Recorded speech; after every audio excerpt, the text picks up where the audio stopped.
మా ముఖ్యమంత్రి గారు చెప్పారు మీ మాటలకు ఏం విలువ ఉంది, మేము ఎంత చెప్పినా వేస్ట్ అని చెప్పేసి. అధ్యక్ష, ఈరోజు చెప్తున్నా, మా జిల్లా మంత్రి గతంలో పనిచేసిన జగదీశ్వర్ రెడ్డి ఈరోజు హాజరు కాలే. మా నల్లగొండ జిల్లాకు కృష్ణా వాటర్ చాలా ఇంపార్టెంట్. ఇంత పెద్ద చర్చ నడుస్తుంది, ఎందుకు రాలేదంటే అక్కడ కేసీఆర్ గారు సభ పెట్టినట్ట పౌరు సభ, గ్రామాల్లో జన సమీకరణ కోసం డబ్బులు ఇచ్చి బతిమలాడితే జనం రాము అంటున్నారంట. మీకు సమాధానం చెప్పినాం కదా ఓటు రూపంలో, మళ్ళీ పోరుబాట మీరెందుకు?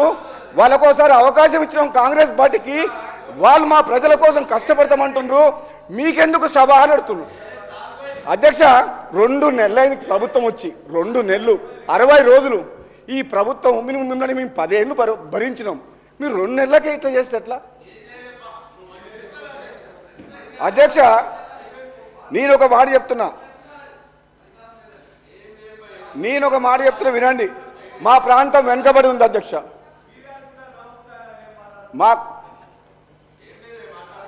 మీరు అప్పుడు మీరేం మాట్లాడతారు, ఇప్పుడు వినండి కొంచెం. మీరు వింటే ప్రజలు సంతోషిస్తారు, ఇప్పుడు మాట్లాడితే అడ్రస్ లేకుండా పోతారు, మళ్ళీ ఆ ఆపోజిషన్లో కూడా ఉండరు. కనీసం ఇప్పుడు ప్రతిపక్షాలు ఉన్నారు, మీరు చేసిన తప్పుల్ని క్షమించమని అడిగితే ప్రజలు కూడా క్షమిస్తాం, మేము కూడా క్షమిస్తాం. కానీ మీరు ఇంకెక్కువ మాట్లాడితే ఉన్న హోదా, ప్రతిపక్ష హోదా కూడా కోల్పోతారు. మీరు 18 మంది ఉన్న కాంగ్రెస్ పార్టీని 12 మంది ఎమ్మెల్యేలు తీసుకొని ప్రతిపక్షం లేకుండా చేసి ప్రజాస్వామ్యాన్ని కూని చేసిన చరిత్ర మీది. మీకు ఈ మాట్లాడే హక్కు, ఈ నైతికత మీకు లేదు.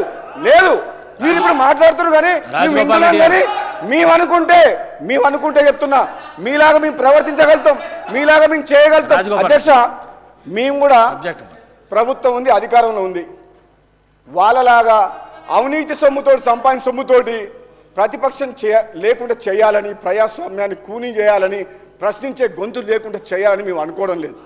మాకు ప్రజలు ఇచ్చిన తీర్పు, ప్రజల మద్దతు ఉంది కాబట్టి మాకు ఇచ్చిన 5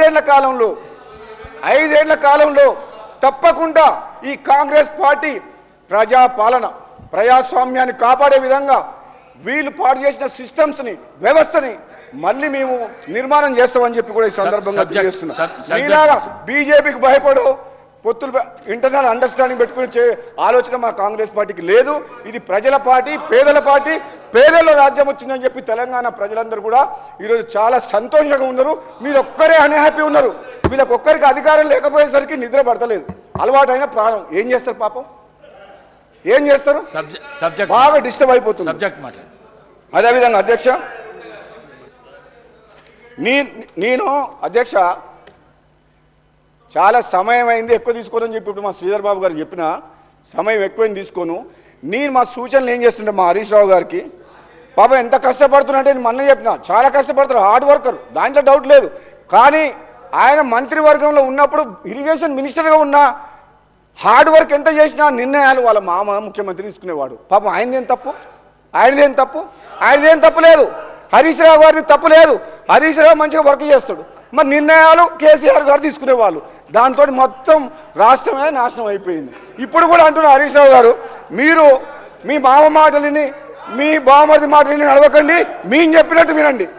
మేము చెప్పిన ప్రజలకు ఏది మేలు జరుగుతుందో అది ఆలోచన చేయకండి. మీ ఇంకా ఓడిపోయిన తర్వాత కూడా అధ్యక్ష, నేనేం చెప్తున్నా అంటే హరీష్ రావు గారే ఇరిగేషన్ మినిస్టర్ బంద్ చేసిండు. ఈరోజు మెయిన్ స్పీకర్ ఆయన మీ ద్వారా తెలంగాణ ప్రజలకు కూడా ఏం చెప్తున్నంటే, హరీష్ రావు కష్టపోతూనే ఒప్పుకుంటే కానీ ఇప్పటికే రాష్ట్రం అంతా నాశనం అయిపోయింది ఆ కేసీఆర్ గారి నాయకత్వంలో. ఆయన నమ్ముకొని ఆయన లీడర్షిప్ మేము పనిచేసినాం. కనీసం ఇప్పుడన్నా కళ్ళు తెరిచి మేము చేసేది ఏదైనా మంచి పని ఉంటే మాకు సహకరించు అని చెప్తున్నాం. అందుకని అంటున్నా, రేపు నువ్వు పోరుబాటకు రాకు నల్గొండకు. ఎందుకంటే జనము నిజంగా ఇంతకుముందు మా సోదరుడు వెంకటరెడ్డి గారు చెప్పిండు ఒక మాట, ఎంత కోపంతో అంటే నల్లగొండ జిల్లా ప్రజలు గత 10 ఏళ్లలో అధికారంలో ఉండి నల్లగొండ జిల్లాకు తీవ్ర అన్యాయం జరిగింది, చాలా నష్టం జరిగింది. అక్కడనే పోయి పోరుబాట చేస్తామంటుండు. మా జిల్లా మంత్రివర్యులు ఉత్తమ్ కుమార్ రెడ్డి గారు నీటిపారుదల శాఖ మంత్రి అయిన తర్వాత అధ్యక్ష నేను చెప్తున్నా ఈ సభా సాక్షిగా 2 నెలల్లో ఒక్క నిమిషం నిద్రపోకుండా రాత్రి మగలు కష్టపడుతుండు. ఎందుకంటే ఈ నీటిపారుదల రంగాన్ని చిన్నాభిన్నం చేసి అస్తవ్యస్తంగా మార్చిన ఘనత బీఆర్ఎస్ ప్రభుత్వంది. కాబట్టి మా ఉత్తమ్ కుమార్ రెడ్డి గారు వచ్చిన తర్వాత ప్రతి ఒక్కటి టాప్ ప్రియారిటీలో నియరింగ్ కంప్లీషన్ ఏదైతే కొద్ది అమౌంట్ పెడితే ప్రాజెక్టులు కంప్లీట్ అవుతాయో సాగునీరు వస్తుందో వాటి మీద దృష్టి పెట్టి ఈరోజు మా ఫైనాన్స్ డిప్యూటీ సీఎం గారి నేతృత్వంలో బడ్జెట్ అలా కట్ చేసుకున్నాం. అంటే మీరు అర్థం చేసుకోండి, ప్రజల సొమ్ము ఒక్క పైసా కూడా వేస్ట్ చేయదలుచుకోలే. స్వార్థం కోసమో కాంట్రాక్టర్ల కోసమో టెండర్లు పిలిచే ప్రసక్తే లేదు. ఒక్క పైసా ఖర్చు పెట్టినా అది ఇమీడియట్గా దాని రిజల్ట్ వచ్చి రైతులకు ప్రయోజనం కలిగే విధంగా ఉంటుంది తప్పితే హరీష్ రావు గారు మాకు మామనో పెదనాయనో ఎవరు లేరు, మాకు చుట్టాలు లేరు, ఎవరు చెప్తే వినం. కేవలం ప్రజలే మాకు దేవుళ్ళు, ప్రజలే మాకు బాసులు.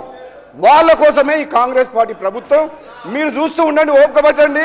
వచ్చే 5 ఏళ్లలో ఈ తెలంగాణ రాష్ట్రంలో మీరు చేసిన తప్పుల్ని సరిదిద్ది ఈ రాష్ట్రాన్ని గాడిలో పెట్టే బాధ్యత ఈ కాంగ్రెస్ పార్టీ ప్రభుత్వం తీసుకుంటుందని చెప్పి కూడా తెలియజేస్తూ సెలవు తీసుకుని థ్యాంక్ యూ. అదేవిధంగా ఈ తీర్మానానికి కూడా మన ఉత్తమ్ కుమార్ రెడ్డి గారు మా ఏర్పాటు చేసిన